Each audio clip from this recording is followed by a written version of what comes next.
Orang-orang syariat dibatasi oleh pengetahuan syariatnya. Ketika kita ngomong sama orang makrifat, ya kan ngajak.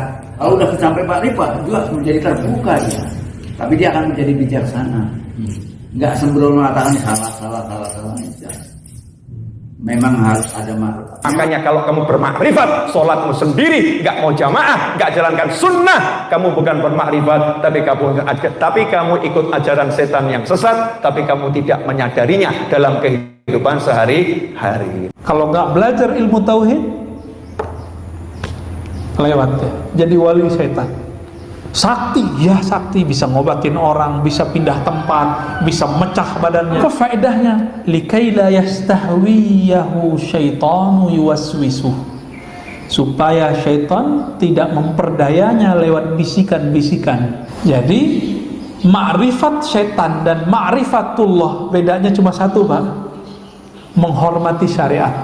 Ini adalah multi level marketing yang sesungguhnya. Maka jangan ragu memulai wakaf dengan diri kita sendiri dan ajak orang lain. Kalau orang ruhaninya memang udah bener, ketemu komunitas penjudi, penjudinya tobat, Pak.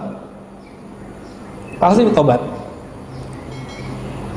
Tapi kalau orang yang di dalamnya nih, dia ustad, soleh, antum nih jamaah soleh, di dalamnya belum jinak nih, sifat kebinatangannya itu, buasnya. Ketemu orang maksiat, benci yang muncul, neraka gitu. Itu belum beres seperti itu, belum beres tuh. Ya. Apalagi dibawa ke mimbar, ya. Udah jadi bahasa dalam di atas mimbar. Jadi wajarlah nanti jika ada di akhir zaman, di akhirat ya, bukan akhir zaman lagi. Yang pertama dicemplungin neraka itu bukan pemaksiat, tapi guru-guru ngaji, Pak. Kayak kita kami ini, ya, guru ustad kan. Ya, maka kita doa terus setiap hari, Allahumma ajirna minan nar. Ya Allah bebaskan kami dari neraka. Ajirna minan nar itu hadis riwayat Imam Ahmad, hadisnya sahih. Amalkan itu, Pak. Orang jika berdoa, ya Allah masukkan aku ke surga. Apa kata Nabi? Surga berdoa, ya Allah cepat masukkan dia kepadaku. Jika orang berdoa, ya Allah bebaskan aku dari neraka, neraka pun gak mau ketemu kita. Jadi jangan sombong, berdoalah seperti ini setiap hari. Oh Ustadz, saya mau yang punya surga, yang punya neraka. Oh itu iya juga, itu ilmu ma'rifatnya. Tapi secara latihan rohani kan di sini mainnya, latihan nafsiyah kita, jiwa kita biar tidak sombong. Maka beliau kasih semacam kaidah. Jika ingin kita beruzlah, ada beberapa persyaratan yang harus dilakukan supaya nggak halu, nggak nanti diganggu oleh syaitan. Apa yang pertama kata beliau? Hendaklah orang yang beruzlah itu yahsul qablaha minal ilmi ma yusahhih bihi aqidat tauhidih. Sebelum dia beruzlah, menyepi, menyendiri, hendaklah dia mempunyai ilmu akidah yang dapat meluruskan tauhidnya. Maka dia wajib belajar akidah ahlus sunnah.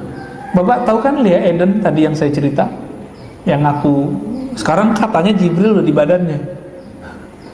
Itu si Lia Eden itu solehah dulunya, suka bantu orang, tahajud setiap malam. Tapi dia tidak belajar akidah, cuma belajar wirid-wirid dari ahli kebatinan. Lalu apa yang terjadi pada dia? Kata dia nih ya, malam-malam pintu saya kunci. Tiba-tiba ketika selesai sholat, ada yang berpakaian putih, oh kira-kira lebih putih dari ini Pak, menghampirinya, menyapanya, pakai assalamualaikum lagi. Padahal si yang putih-putih itu tidak pernah mengaku dia Jibril. Cuma si Lia Eden mengatakan itu Jibril. Apalagi kata dia, saya tidak pernah buka pintu sudah dikunci. Dia dari mana datangnya? Maka dia meyakini langsung dari langit. Awal-awal yang diajarin benar. Nah, ini hati-hati Pak. Allah itu menciptakan dua wali syaitan, wali Rahman, wali Allah. Kepleset dikit si waliullah jadi wali setan. Dengan cara apa? Dengan cara mengirim. Kalau waliullah dikirim malaikat, wali setan dikirim mantan malaikat. Siapa? Tentara-tentara Azazil, tentara iblis. Karena Azazil iblis ini pernah dulu jadi malaikat dan pernah belajar ma'rifat mengenal Allah, memori itu tersimpan, diajarkan kepada tentaranya, disuruh tentaranya ini membisikkan kepada calon-calon wali ini. Jika dia tidak punya ilmu tauhid yang benar, awalnya kan kalamnya benar. Ayo baca ini, sedekah, bangun tahajud, baca ayat kursi. Disuruh baca ayat kursi loh Pak, disuruh baca kulhu. Tapi di belakang nanti dipelesetin. Udah sampai 40 hari, datang lagi dia dengan cahaya yang Masya Allah, engkau sekarang telah menjadi Rasulku. Wah, mulai bisikan begitu. Itu jadi Ahmad Musodek salah satu bentuknya. Itu jadi Lia Eden. Di Parung jadi Imam Mahdi Pak. Kopiannya hitam kayak saya.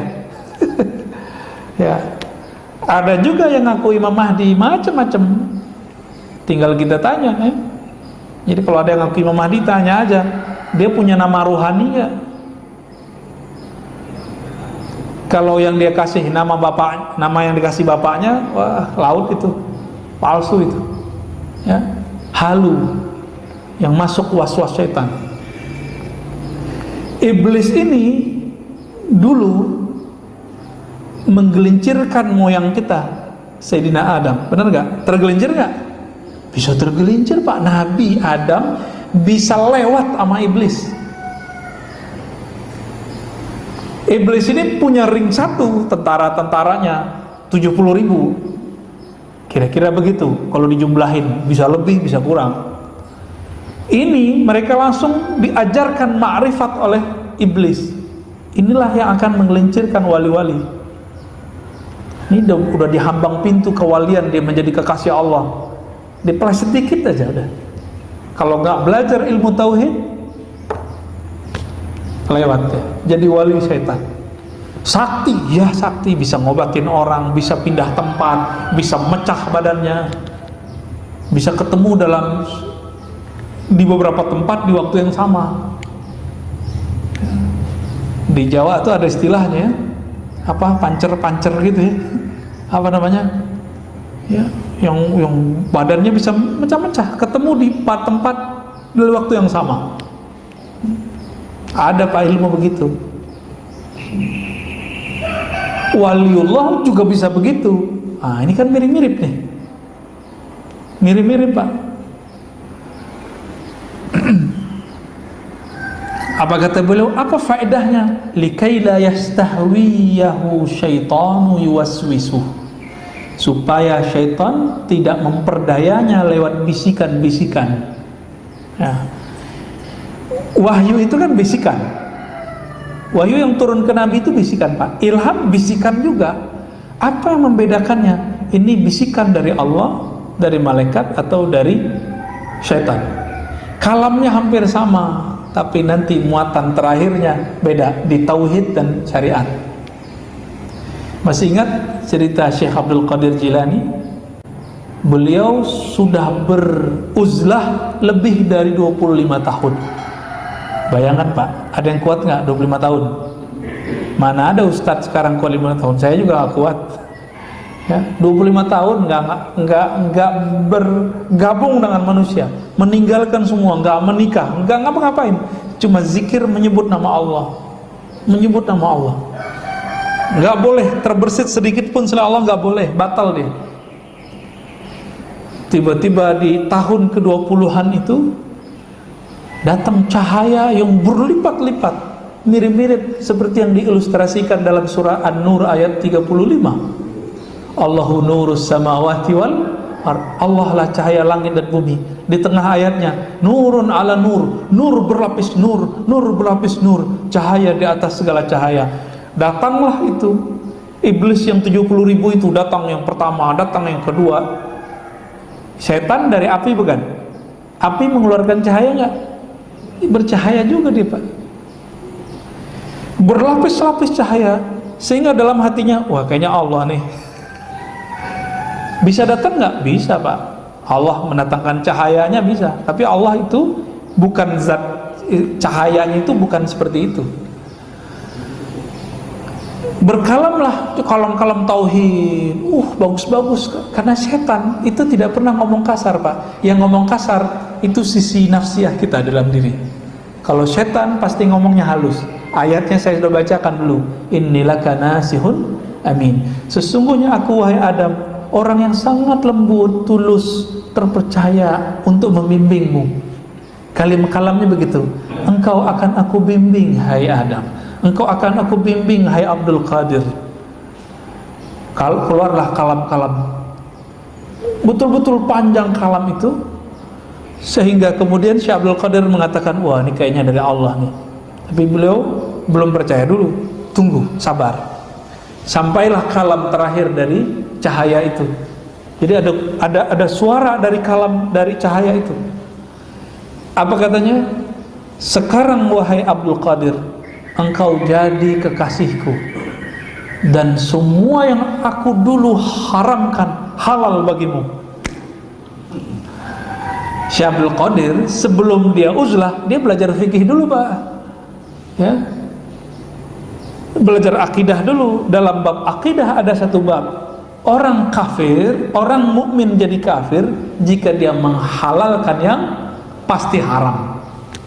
Kecuali ini masih diperdebatkan nih haramnya, lalu itu dihalalkan, itu lain cerita. Ini udah jelas apa kata yang ngomong, semua yang aku haramkan halal bagimu. Kata Syekh Abdul Qadir, syaitan, anta syaitan, anta iblis, kamu nih setan, kamu nih anak iblis. Cahaya yang tadi berlipat-lipat itu, berlapis-lapis itu langsung hilang.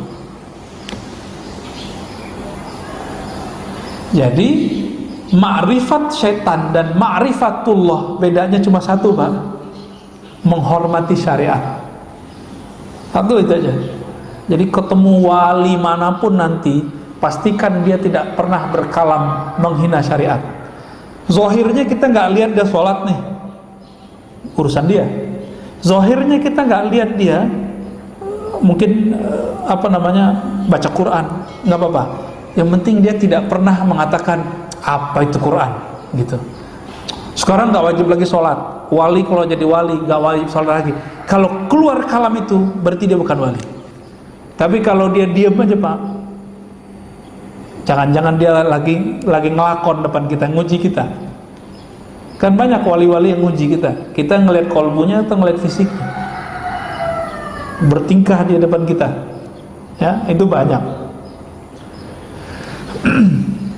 Udah syuruk Pak ya? Ya udah dulu deh Pak.